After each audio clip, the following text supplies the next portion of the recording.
স্বৈরাচার বিরুদ্ধে ৯০-এর আন্দোলনে রাজপথ কাঁপিয়েছিলেন গাজীপুরের যে তরুণ নেতারা। ৩ দশকের বেশি সময় পর তাদের অনেকেই সক্রিয় সমাজ ও রাজনীতিতে। সেই আন্দোলনের অর্জন, অপূর্ণতা আর সাম্প্রতিক জুলাই আন্দোলনের বাস্তবতা নিয়ে তাদের ভাবনা কি? গণতন্ত্র, ভোটাধিকার, আইনের শাসন ও জবাবদিহিতামূলক রাষ্ট্রে যে প্রত্যাশা নিয়ে ৯০-এর রাজপথে নেমেছিলেন তারা, তা কতটা পূরণ হয়েছে? AKS অর্জন করল গিনেস ওয়ার্ল্ড রেকর্ডস। AKS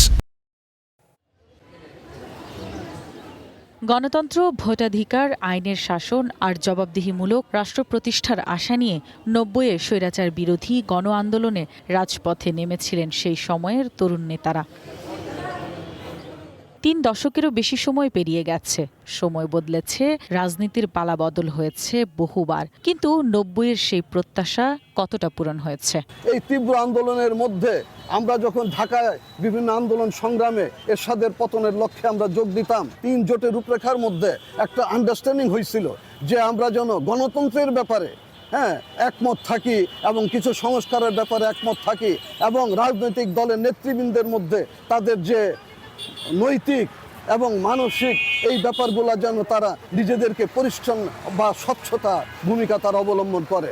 কিন্তু আমরা দেখতে পেলাম যে না, ক্ষমতার লোভে যে কোনো দল অন্ধ হয়ে যাচ্ছে, তারা মোহগ্রস্ত হয়ে যাচ্ছে। ৯০-এর সেই আন্দোলনে সক্রিয় ছিলেন তৎকালীন জেলা ছাত্র দলের সাধারণ সম্পাদক ও ছাত্র ব্রিগেডের সদস্য অ্যাডভোকেট মেহেদী হাসান এলিস।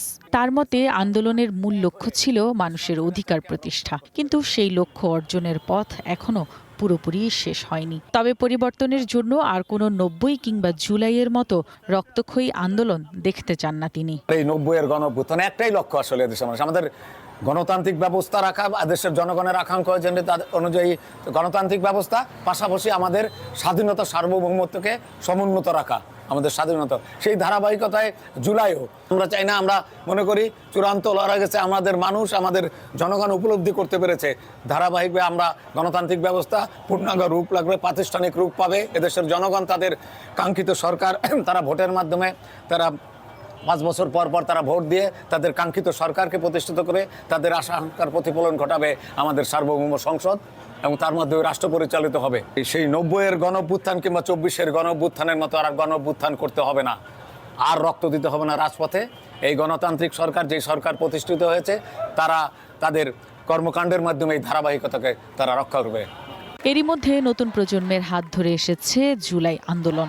রাজপথে আবার উচ্চারিত হয়েছে অধিকার, ন্যায় বিচার ও গণতন্ত্রের দাবি। ৯০-এর আন্দোলনের কর্মীদের চোখে সময়ের সঙ্গে আন্দোলনের ধরন বদলেছে প্রজন্ম, কিন্তু মানুষের অধিকার ও ন্যায় বিচারের আকাঙ্ক্ষা রয়ে গেছে একই। আমরা তখন সবেমাত্র ছাত্র রাজনীতির সাথে জড়িত হয়েছি, আর সেই সময়ই এই স্বৈরাচার সরকারের পতনের জন্য ডাক দিয়েছিলেন।